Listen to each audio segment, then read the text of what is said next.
Today's speech is about two very important things. One of them, something that serves as a deterrent for us, something that serves as a sign for us, something that serves as a message to impact our hearts, and that is death. Qabdul Ruh, death and Munkar and Nakir. Yani the questioning of the two angels, Munkar and Nakir. This is the subject of today's speech. So first of all, death, what is it? It is something inevitable. It is something that will for sure occur and nobody can stop it. Whether it'll happen when you're 90 years old, sleeping in your bed, whether it'll happen in a peaceful way, whether it'll happen in a violent way, whether it'll happen today or tomorrow, whether it will happen in 10 years from now or 20 years from now, it is going to happen. It is something that cannot be stopped. And this is why in the Quran it is mentioned, كَفَى بِالْمَوْتِ مَوْعِظًا, which means that it is enough of an impactful message. It is enough of a sign. It is enough of a preachment. Death is enough for the individual to fix the situation. Knowing that you're going to die is enough for the individual to right his wrongs. Knowing that you're going to die is enough for the individual to wake up and to get out of the state of heedlessness, to exit from his state of disobedience, to exit from falling short in his obligations, to exit from committing sin. Death is enough of a wake-up call. Death is enough to wake you up. If you're not doing what's right, think about death. It's enough to change you. Why is that? Because no matter what, you can't stop it. No matter what, you're going to face it. No matter what, you're going to be in the grave. No matter what, you're going to be resurrected on Judgment Day. No matter what, you're going to be questioned for all your decisions. So it's not smart to make the decisions now that lead to your destruction later. So the Muslim, he has that in his heart. He knows that. The Muslim, he knows the name of the angel of death, Sayyiduna Azrael, alayhi salam, was an honored angel. He's one of the best angels. And his name is known to us through the consensus, through the ijma'. Sayyiduna Azrael, alayhi salam, the angel of death. How does death happen? What is the definition of death? Death means when the soul that's inside of your body completely separates from the body. This is how the state of death occurs. Right now, we are in a state of life. Our body and our soul are combined. Our soul is inside of our body. When our soul completely separates from this body, then this is how death happens. And once that happens, there's no coming back. So it's not like flatlining in the hospital and they put the defibrillator on you and then your heart starts to beat again. That's not death. It's not the person drowned and he wasn't breathing for a minute and then somebody did CPR and he spits out the water and he starts to breathe again. That's not death. Death is when the soul completely separates from the body. قبض الروح ومن يقبض الأرواح سيدنا عزرائيل عليه السلام ملك الموت واسمه معلوم لنا ومعروف لنا من طريق الإجماع. So who comes and takes the soul? Sayyidina Azrael alayhi salam. This honored angel that Allah Ta'ala, He gave him the job, the task, the duty. He commanded him to take the soul from the living things, from the living creations, when it is their time to die. And he does not come 1 second later, and he does not come 1 second early. When it is your time to go, you will go. When it is your time for your soul to exit from your body, for your soul to be taken out of your body by the angel of death, that will occur and nothing can stop it. The Muslim, alhamdulillah, the Muslim, he knows this for a fact. The Muslim, he is not trying to run away from death. The Muslim, he is not trying to make himself forget that that is going to happen. The Muslim lives with this reality every single day. Every single day, the Muslim lives with this reality. It is sunnah, it is a sunnah dua to mention in the prayer after you say the tashahhud, after you say as-salatul ibrahimiyya. There's a certain dua that is sunnah to say where you seek refuge with Allah from the fitna of al-mahya wal-mamat. So we remember that constantly. And also the Prophet sallallahu alaihi wasallam, he advised the Muslims to remember death constantly. أكثروا من قاطع اللذات. نعم الموت يقطع اللذات. نعم الموت يقطعك من هذه الدنيا. فهنيئا لمن عمل لما بعد موته، وهنيئا لمن لم يترك الدنيا يجعله يعصي ربه. نعم هذا هو الذكي الفضل، لأن هذه الدنيا فانية وهي إلى زوال، مهما عشت فيها لن تبقى فيها، وإنما ما يبقى منها هو العمل الصالح ويبقى إلى الأبد. المسلم الذكي الفضل هو من دان نفسه وعمل لما بعد الموت، لأنه آت لا محالة. So the angel of death, he takes out the soul. The smart, intelligent Muslim is the one who prepares himself for that moment that inevitably will come. The Muslim, he knows this, he lives with this. The Muslim, he is not like the non-Muslims who they try to make themselves forget that they are going to die. They delude themselves into thinking that it's not going to happen to them, but that it happens. This is why the Muslims, when they have that certainty in their heart, and they have that piety in their heart, and they know that this is going to happen to us either way, so they fight for the sake of Allah. This is how they are unstoppable. With the piety and obedience to Allah, having knowledge and implementing the rules, not committing sins, this is how we are unstoppable. And this is why the Muslims of the past, the companions, the Tabi'un, and Atba'u Tabi'een, those who conquered the world, they were able to do it because they have that certainty. They're going head first.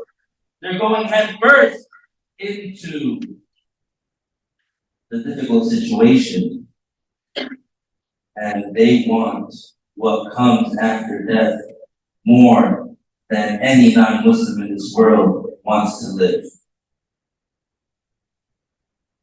So yes, death is difficult, but for the pious Muslim, it is the last difficult thing.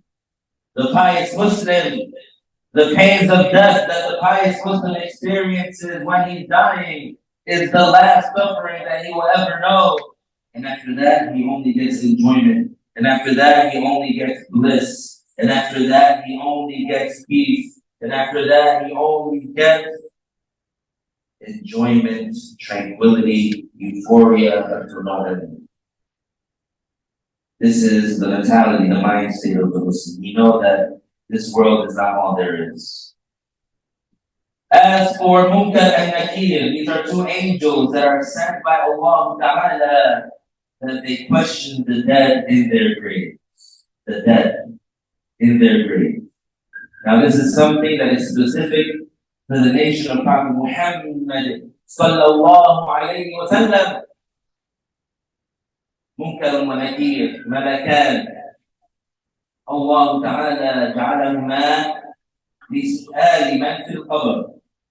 ويستثنى من هذا السؤال النبي صلى الله عليه وسلم وشهيد المعركة والطفل. أما غيرهم فالملكان منكر ونكير يأتيان إلى قبر صاحب القبر فيجلسانه ويسألانه.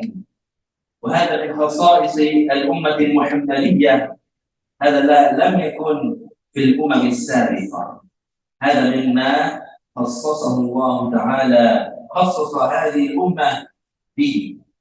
الله تعالى خصص الأمة المحمدية بهذا الأمر.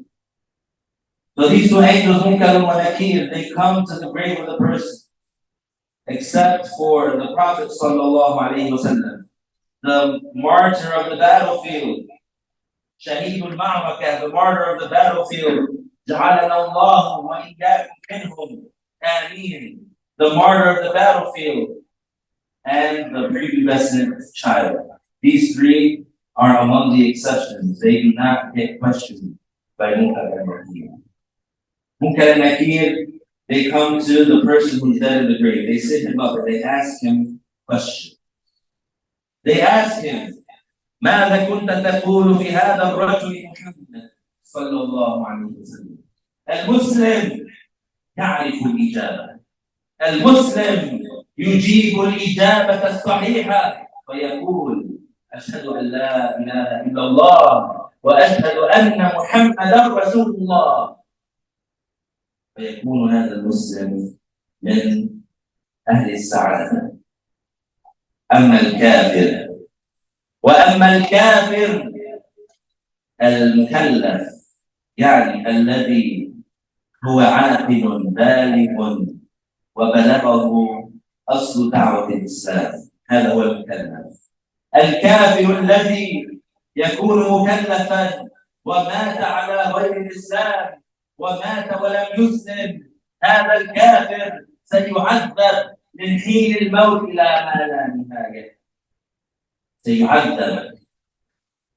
سيدنا عزرائيل عليه السلام يقبض روحه بعنف، يخرجه بعنف، ثم هذا الروح تنتقل إلى ملائكة العذاب، وملائكة العذاب يضربون هذا الإنسان، هذا الكافر، من كل الجوانب، ثم يرفونه بشيء له رائحة كريهة وينزلون به إلى سجين، مكان تحت الأرض السابعة. وهذا المكان يسجل فيه اسم هذا الكافر أنه من أهل النار ومن أهل العذاب، ثم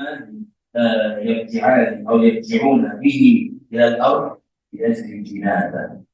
وهذا الروح الملعون لا يريد أن يصل إلى القبر لأنه يعلم أنه من أهل العذاب، فيقول أخبروني، ويقول نعشه ثقيلا جدا لأنه لا يريد أن ينزل إلى ما قدمه بيديه لهذا العذاب الأليم. ثم هذا الكافر الملعون المكلف هو يدفن ويعاد التراب على جسده، ثم روحه تدخل جسده، والآن يأتي الملكان منكر ونكير يجلسانه بعد أن يتولى عنه أصحابه ومن كان يعرفه، بعد أن يذهبوا عنه يجلسانه يسألانه ماذا كنت تقول في هذا الرجل محمد صلى الله عليه وسلم؟ فهذا الكافر يقول لا أدري، كنت أقول فيه ما يقول فيه الناس. ثم يضربان في آخر رأسه، في هذا المكان الذي يكون فيه آخر الجمجمة، يعني بعد عنقه بقليل، يضربانه بمطرقة من حديد، بضربة لو ضربت بها جبل لانتك هذا الجبل. فيصرخ صيحة يسمعها كل مخلوق إلا الثقلين. هذا من العذاب. So So these two angels, Munkar and Nakir, they come.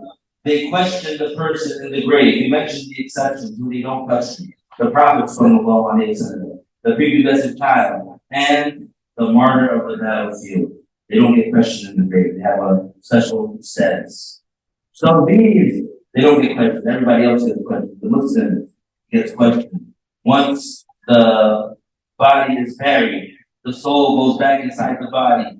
And once the people walk away from the grave, the two angels, they come and Nakir, they sit the person up and they ask him, this Muslim, what did you used to say about Muhammad sallallahu alayhi wa sallam? And he will answer with the shahada, Ashhadu an la ilaha illallah, wa ashhadu anna Muhammadan Rasulullah.